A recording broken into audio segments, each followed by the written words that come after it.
Geografis Indramayu.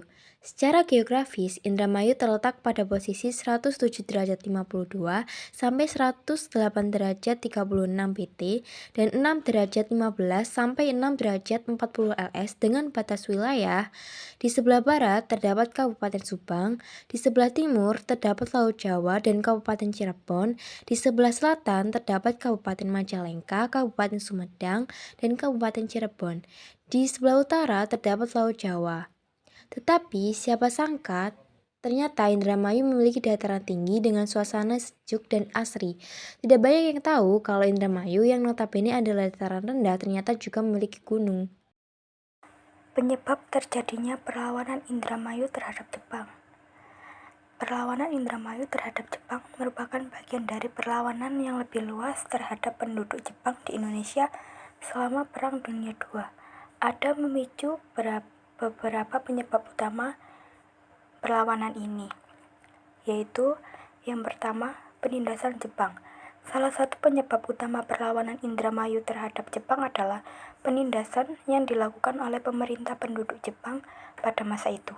Jepang melakukan berbagai kebijakan yang merugikan rakyat Indonesia, seperti kerja paksa, pengambilan pangan secara paksa, dan perlakuan kasar terhadap penduduk setempat. Hal ini menyebabkan timbulnya rasa ketidakpuasan dan perlawanan dari masyarakat, termasuk di wilayah Indramayu. Yang kedua, nasionalisme. Selain penindasan langsung, semangat nasionalisme juga menjadi pendorong utama perlawanan terhadap Jepang. Para pemuda dan tokoh masyarakat di Indramayu memiliki kesadaran akan pentingnya kemerdekaan dan keinginan untuk mempertahankan identitas dan martabat bangsa. Semangat nasionalisme inilah yang mendorong mereka untuk aktif dalam perlawanan terhadap penduduk Jepang. Yang ketiga adalah keterlibatan pemimpin lokal. Perlawanan terhadap Jepang di Indramayu juga didorong oleh keterlibatan pemimpin lokal yang memimpin gerakan perlawanan. Mereka memainkan peran penting dalam mengorganisir dan memobilisasi masyarakat untuk melawan pendudukan Jepang. Keberanian dan kepemimpinan mereka memberikan inspirasi bagi masyarakat setempat untuk turut serta dalam perlawanan tersebut. Yang keempat adalah dukungan dari sekutu. Selama Perang Dunia II, pasukan sekutu juga memberikan dukungan kepada gerakan perlawanan di Indonesia, termasuk di Indramayu. Dukungan ini bisa berupa persediaan senjata, pelatihan militer, atau bantuan logistik lainnya yang membantu kelangsungan perlawanan terhadap penduduk Jepang. Dengan adanya faktor-faktor tersebut, perlawanan Indramayu terhadap Jepang menjadi salah satu bagian penting dari sejarah perjuangan kemerdekaan Indonesia. Salah satu tokoh perlawanan yang terkenal di Indramayu adalah Ki Bagus Hadikusumo.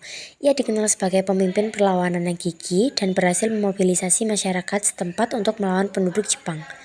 Melalui jaringan kontaknya, Ki Bagus Hadikusumo berhasil menyusupkan informasi-informasi penting kepada pasukan sekutu dan membantu dalam upaya pemberontakan terhadap kekuasaan Jepang.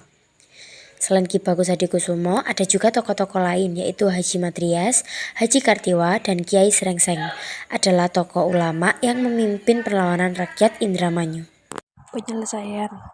Banyak pemimpin yang berhasil ditangkap dan ditahan di sel tahanan pendopo Indramayu. Belum berhenti di situ, Jepang melanjutkan siasat mereka dengan menyebarkan pamflet ke daerah-daerah.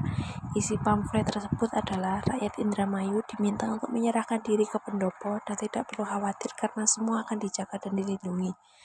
Rakyat yang tidak curiga pun mulai berdatangan ke pendopo. Berakhirnya, perlawanan ditandai dengan penangkapan para pemimpin di Indramayu. Setelah banyaknya para tokoh yang ditangkap, para warga pun akhirnya menyerahkan diri. Perlawanan pun berakhir dengan kekalahan rakyat Indramayu. Dampak perlawanan Indramayu terhadap Jepang. 1. Membuat Jepang merasa kewalahan. Perlawanan rakyat Indramayu cukup kuat dan membuat pemerintah Jepang merasa kewalahan.